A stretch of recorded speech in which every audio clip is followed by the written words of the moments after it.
यमुना के किनारे धर्मस्थान नामक एक नगर था। उस नगर में गणाधिप नाम का राजा राज्य करता था।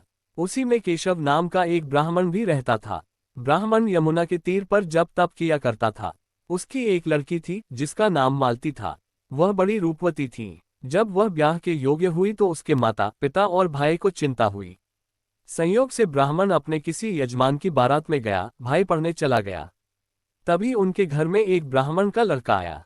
लड़की की मां ने उसके रूप और गुणों को देखकर उससे कहा कि मैं तुमसे अपनी लड़की का ब्याह करूंगी। होनहार की बात की। उधर ब्राह्मण को एक लड़का मिल गया और उसने वचन दे दिया। उधर जहां ब्राह्मण का लड़का जहां पढ़ने गया था वहां वह भी एक लड़के से वादा कराया। कुछ समय बाद बाप बेटे घर में इकट्ठे हुए तो देखते क्या है कि वहां एक तीसरा लड़का और मौजूद है। दो उनके साथ आए थे। अब क्या हो? ब्राह्मण, उसका लड़का और ब्राह्मणी बड़े सोच में पड़े। दैवयोग से हुआ क्या कि लड़की को सांप ने काट लिया।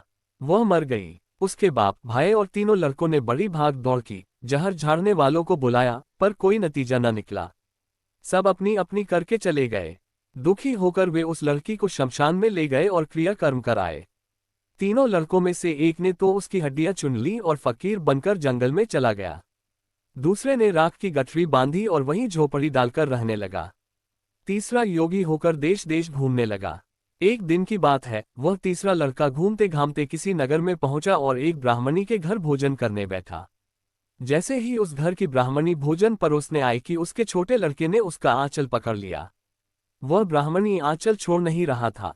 ब्राह्मणी को बड़ा गुस्सा आया। उसने लड़के को झिड़का, मारा, फिर भी वह न माना तो उसने उसे उठाकर जलते चूल्हे में पटक दिया। लड़का जलकर राख हो गया। ब्राह्मण बिना भोजन किए ही उठ खड़ा हुआ। घरवाले ने बहुतेरा कहा, पर वह भोजन करने के लिए राजी न हुआ। उसने कहा, जिस घर में ऐसी राक्षसी हो उस घर में मैं भोजन नहीं कर सकता। इतना सुनकर वह आदमी भीतर गया और संजीवनी विद्या की पोथी लाकर एक मंत्र पढ़ा। लड़का जीवित हो गया। ये देखकर ब्राह्मण सोचने लगा कि अगर यह पोथी मेरे हाथ पड़ जाए तो मैं भी उस लड़की को जीवित कर सकता हूँ।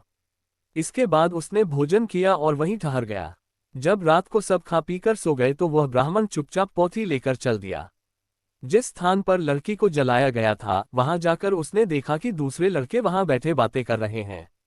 इस ब्राह्मण के ये कहने पर कि उसे संजीवनी विद्या की पोथी मिल गई है और वह मंत्र पढ़कर लड़की को जीवित सकता है, उन दोनों ने हड्डियां और राख निकाली। ब्राह्मण ने जैसे ही मंत्र पढ़ा कि लड़की जी उठी। अब उसके पीछे आपस में झगड़ने लगे। इतना कहकर बेताल बोला, राजा बताओ कि वह लड़की किसकी स्त्री होनी चाहिए। राजा ने जवाब दिया, जो वहां कुटिया बना कर रहा उसकी। बेताल ने पूछा, क्यों? राजा बोला, जिसने हड्डियां रखी वह तो उसके बेटे के बराबर हुआ।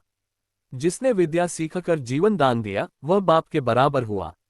जो राख लेकर रमा रहा वही उसका असली हकदार है। राजा का ये जवाब सुनकर बेताल फिर पेड़ पर जा लटका। राजा को फिर लौटना पड़ा और जब वह उसे लेकर चला तो बेताल ने तीसरी कहानी सुनाई।